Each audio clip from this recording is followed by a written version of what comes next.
We had our quick, lazy dinner tonight. 5-ingredient taco salad. 1.5 pounds of ground beef.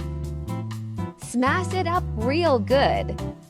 The link to this product is below. While that's cooking, let's chop the lettuce. Click the link to get yourself one of these choppers.